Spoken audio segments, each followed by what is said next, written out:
Have you ever wondered who really makes the rules that govern our health? Well, today we're going to pull back the curtain, look right past the politicians, and dive into the crowded, often invisible world of interest groups, because that's where the real battles over policy are actually fought. You might think, that's simple, it's the government, right? Presidents, ministers. But the truth is, it's way more complicated than that. The decisions that directly affect your health and your wallet are shaped by a massive network of players. We're talking corporate lobbyists, grassroots activists, all people you probably won't see on the nightly news. Sure, elected officials are definitely part of the story, but you've got to see them as the final stop on a very, very long road.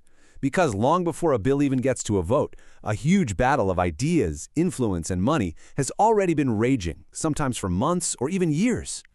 And that battle, it's fought in the world of interest groups. These are the organizations, the coalitions, the movements working nonstop behind the scenes, all trying to make sure their voices are the ones that get heard. So let's break down exactly how they do it. Okay, let's get into it. To really understand how this whole world works, we need a basic toolkit. And that starts with knowing the two fundamental types of interest groups you'll run into. So on one hand, you've got what are called sectional groups. Think of them as groups that represent a specific slice or section of society, like an organization for doctors or an association for pharmaceutical companies. Their goal is super straightforward: protect and promote the interests of their own members. But on the other hand, you have cause groups. These guys aren't fighting for a profession, they're fighting for an idea, a belief, things like environmental protection or patients' rights. Seems like a pretty clear line, doesn't it? You've got groups for profit on one side and groups for principle on the other. But in the messy world of politics, things have a way of getting blurry. What happens when a group that looks like a cause group is actually working for a corporation? Well, this brings us to a really fascinating and kind of sneaky strategy: creating front groups. Think about it. If you're a big corporation, you know that people might be skeptical of your message. So what do? You set up what looks like a totally independent group to make your arguments for you. For example, the Global Climate Coalition argued against climate change regulations, but it was funded by oil and car companies. Or how about Arise, which promoted the pleasures of smoking and alcohol, with guess who footing the bill? Tobacco and beer companies.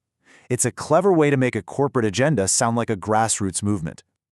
All right, so we know what these groups are, but how do they actually make change happen? Well, their whole strategy usually boils down to one critical question. Are they on the inside, or are they trying to smash their way in from the outside? Insider groups are the ones who already have a seat at the table. They're on a first-name basis with policymakers, they get invited to the important meetings, and they've got the cell numbers of key officials. They work the system from within. Outsider groups, well, they don't have any of that access. They're locked out. So they have to get loud. They use protests, media campaigns, and public pressure to force the people on the inside to finally listen up. And if you want a perfect example of this insider advantage, look no further than the pharmaceutical industry. In many, many countries, they have what's called insider status. They don't need to shout from the streets. Why would they? They have regularly scheduled meetings with the exact ministers and officials who set drug prices and regulate their business. That kind of access isn't just an advantage, it's an incredible source of power. So, we have insiders and outsiders. We have sectional groups and cause groups. Now let's see what happens when they go head-to-head in the incredibly high-stakes world of global health policy. This is where it gets really good. First up, let's look at a true outsider story, the global AIDS activism movement. When the epidemic first exploded, the people who were actually affected by it were totally shut out of the process. They had zero power, zero voice. So they had no choice but to become outsiders and literally fight their way in. And what's just amazing is watching how their tactics evolved over time. It started in the mid-'80s with these aggressive, scientifically savvy protests demanding that drugs get approved faster. Then, by the '90s, the fight went global. They completely reframed the issue, arguing that access to treatment wasn't some luxury but a basic human right. And by the 2000s, they had become so sophisticated that they were shaping global funding policies. It's an incredible journey from the streets to the negotiating table.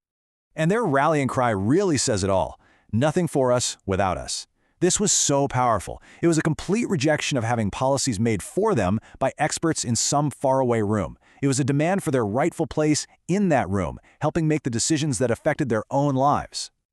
Okay, now let's flip the script and go to the complete other end of the spectrum. Let's talk about the ultimate insiders, the tobacco industry. For decades, they have run a masterclass in how to use money, organization, and a multi-pronged strategy to fight back against public health rules. And check this out. This is from an internal Philip Morris document. It's so revealing because it shows this isn't just about hiring a few lobbyists. It is a full-spectrum operation. Look at all the different fronts they're fighting on. Grassroots, coalitions, lobbyists, media, consultants.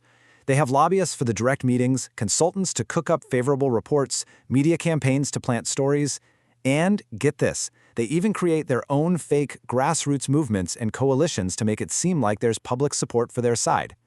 Every single angle is covered. So this constant battle, this clash between insiders and outsiders, between industry and activists, it's done more than just decide a few laws. It has fundamentally changed how policy itself gets made in the modern world. Welcome to what experts now call the policy network. This is the new reality. Policy is no longer created in a quiet government office.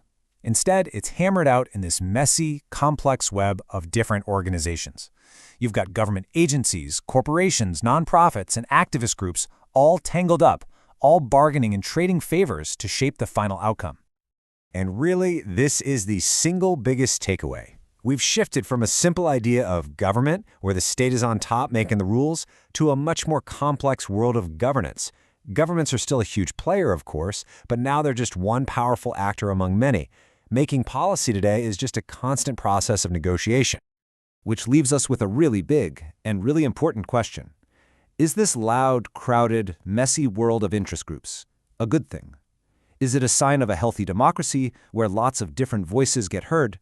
Or has policymaking just become a product that's sold to whoever has the most money and the best access? The answer to that question could very well define the future of our health and maybe our democracy itself.